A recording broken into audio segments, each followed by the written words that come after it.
haati tiyya dhugaa hin kijibdi jedhe mucaan. Seenichi akkana.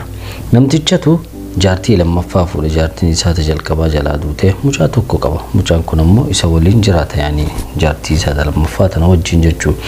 Gaaf tokko abbaa wayita hojiidhaa galu mucaan akkanatti wayita taa'u argeen abbaan maal taatee jedheen humaa jedheen sanbooda abbaan mucaa ofii wajjin haasa'uudhaaf haadha tee tamoyya tanamoo haadha tee ta dhugaati jedheen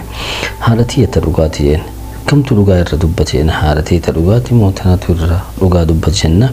lakkee haati tee ta dhugaa tana deette sun hin kijibdi tun ammoo dhugaa dubbattii jedheen abbaan akkam jechuudha jedhee haati tiyya ta dhugaa sun jedheen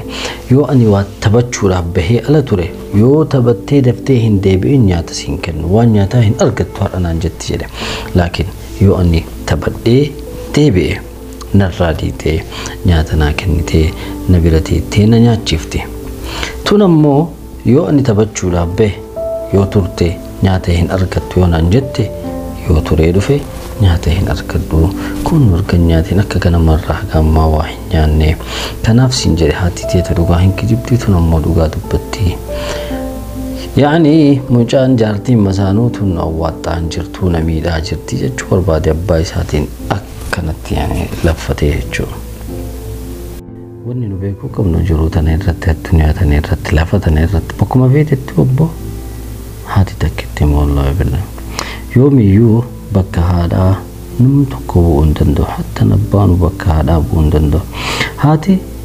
bis haadhuma yaani khalaas uumaa rabbii kana haati haadhu uumte namu bakka isii fudhachuu hin danda'u namu